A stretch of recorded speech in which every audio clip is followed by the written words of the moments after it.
Why would I pay my loans when I could be spending my money on glittery nails for the holidays? Be real. Hundreds of thousands of young people are openly ripping off taxpayers, and TikTok is encouraging it. We're gonna break it all down, but first, welcome back to my channel. I'm Brad Polumbo. I cover all the craziest things on the internet, in our politics, and in the LGBT community, all from a center-right, moderate perspective. If you're new here, do consider subscribing. We just crossed 100K recently, and I'm so thankful to have you all part of this community. And don't forget to like and comment as we go along. Now let's talk about these young people who are taking to TikTok and openly bragging that they are refusing, they're not gonna do it, they don't care, to pay back their student loans. Here's a sampling of a couple of these videos. I'm glad we were all standing on business. Like when I've been saying that I wasn't paying mine back, I was serious.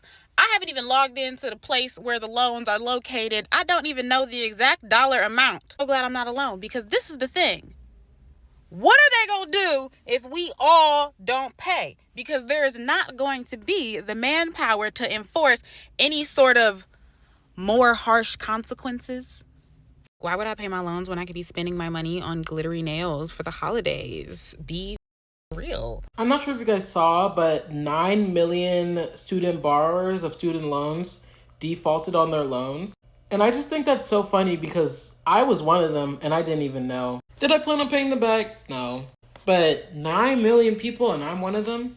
I didn't even open the email. I haven't opened that portal for student loan debt in probably like 2 years. Am I paying them back? No. God's going to pay that back before I pay it back. Just a PSA. I just think it's amazing that college students are in solidarity when it comes to not paying back our student loans. It's wild. Actually, babe, amazing is not the word I would use. I'd say it's immoral, short-sighted, and selfish. Remember, guys, just like there's no such thing as a free lunch, there's no such thing as a free college education either. The government gave out taxpayer dollars to fund these people's education, which, don't forget, will earn them an average of $1 million more over their lifetime. If that money doesn't come back in, taxpayers have to bear the cost. There's really no ifs, ands, or buts about it. They'll either have to directly pay more in taxes, or they'll have more debt piled onto our shoulders, which hurts the economy and drags down income growth and has all sorts of consequences. Either way, hardworking Americans, which includes all of us who went out of our way, who scrimped and saved and worked really hard to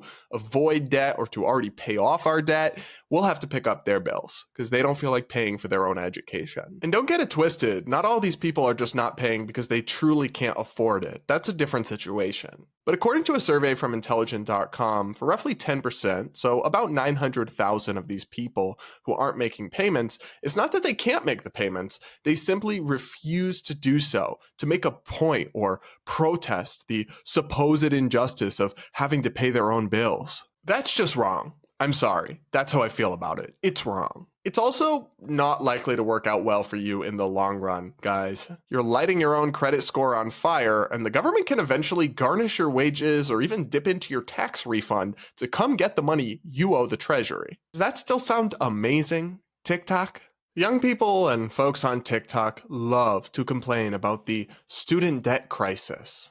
But I don't think that when you look at the numbers, any such crisis really exists. Of course, there are individual horror stories of people with huge amounts who can't afford to pay back their loans, but those are the exception, not the rule. The average monthly student loan payment under typical conditions is about $287. And with the average recipient of a bachelor's degree having a typical starting salary of $55,260, a $287 monthly payment might be a pain, but it's really not a crisis. In fact, annual student loan payments only constitute about 6% of a graduate's average salary. So please, TikTok, explain to me again why I should have to pay more in taxes for your degree. No, we don't have a student debt crisis. What we have is a crisis of personal responsibility, and a portion of my generation that thinks it's okay to act like toddlers rather than handle their own responsibilities. Alright guys, if you're still here at this point, you must have found something interesting or insightful about this video,